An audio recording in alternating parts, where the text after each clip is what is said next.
What's up everyone, it's Brad with the Hodl Fandom, and I have a bit of a different video today. There has been a lot of talk about OMI staking due to staking being a topic in the recent AMA. I've also noticed there has been a lot of new users to the platform based on what I see on Discord. And there's more information to staking with OMI than what was just discussed in this past AMA, so I thought I'd put together a quick video outlining that full picture with where we stand now, plus my thoughts on the rest of the utility announcements. Let's get into it.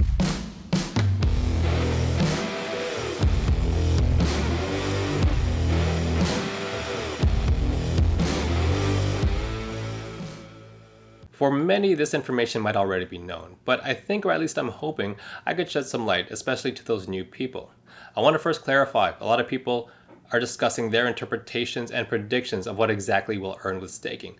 Now, I'm not going to get into that because ultimately, we don't know. I'm just going to elaborate on the full picture of what we have and what we don't have. Firstly, staking in the traditional sense. This is where you stake your tokens on a proof of stake network as a node. We don't have that, and we won't have that. Really, it actually doesn't make sense for us to have that. OMI is not a layer 1 protocol on a proof of stake network, and we don't need nodes to maintain that network and write the next blocks on the node. So we don't have that. What about staking in the sense of providing liquidity? For those who are not familiar, you can do this on some platforms like Binance. And it's kind of like how you work with a bank. You can give your cash to a bank and they give you a certain percentage in return, and they go and use your cash for whatever purposes they want. So do we have this kind of liquidity staking with OMI? Well, there are kind of two answers to this. First answer is no, unfortunately. Ecomi or Veve will not be providing this, and Dan Crothers had confirmed this a while back. If they were to provide this, then that would open the possibility of OMI being classified as a security. It's no guarantee that would be the case, but it would become a risk factor that could potentially harm business. The perfect example is Ripple. For those not familiar, Ripple has been involved in a lawsuit where the SEC is suing Ripple on the basis that their token is an unregistered and illegal security. Regardless of the outcome, even if Ripple wins the case, the lawsuit has massively hurt the token, and ecomi have eliminated this risk, so that's great news. The second answer in regards to liquidity staking is maybe, but from exchanges.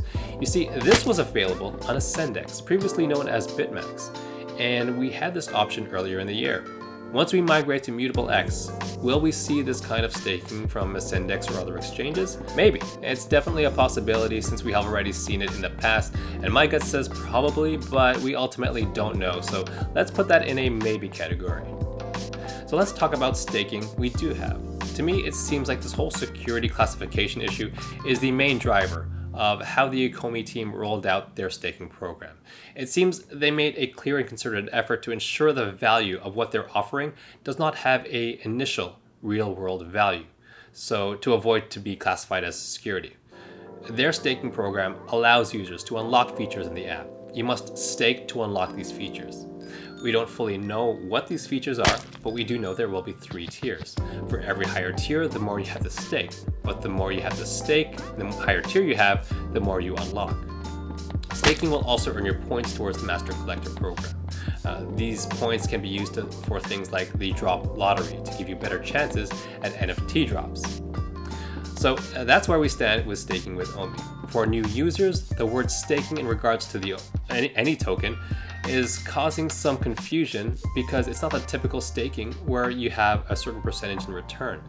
In reality, it's more like a security deposit to access Veve's full functionality.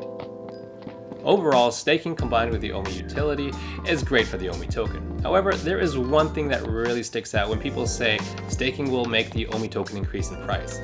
In the long term, I totally agree. But in the short term, I think we need to lower our expectations with staking being an immediate boost for OMI. So we need to take a step back and look at things like staking, plus things like using OMI to pay for the drop lottery and OMI to pay for things like avatars.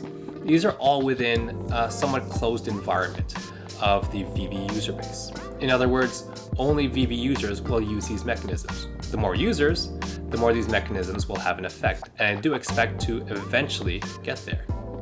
And there are other things that will be rolling out that will immediately have buying pressure on the OMI token. But in the short term, staking will take some time to gain traction for a few reasons. Number one is passive versus active investing. Investing in a token for capital gains or staking that token for income are very passive events. You buy the token, it sits on an exchange or wallet, or it's staked.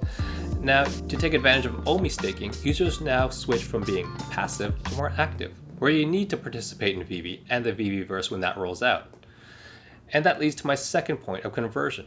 How many of the passive investors will participate in the veveverse and all of its offerings? Will it be everyone? Probably not, but I do think we will get a good chunk over time. Ecomi has a huge opportunity for mass adoption, converting non-crypto public to veveverse users with the Ecomi's 6 verticals of product offerings.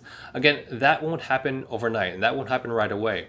But when it does, that is what will drive positive effects with the OMI staking program and all the other token utility in that closed ecosystem. My point is, I know we want Lambos yesterday, but Ecomi is building a sustainable business with a great long-term future. When everything gains traction, utility, mass adoption, then staking, and the veveverse, I do believe token holders and NFT holders will be rewarded. In the meantime, the things I'm most excited about are the ability to buy NFTs with OMI, getting listed on bigger and new exchanges, and possible liquidity staking with exchanges. Those are what will provide immediate buying pressure on the token because they are not tied to the requirements of being an active Veve user, so anyone can do it. In any case, there are just so many avenues for success with this project, and the future is extremely bright. We just need a little bit of patience and we will get there. Anyways, that's just my summary of the OMI staking program as it stands today, and my thoughts on the token utility. I will be back to my regular videos connecting your NFTs to the fandom. Thanks everyone for watching. Please consider liking and subscribing, and I'll see you in the next video.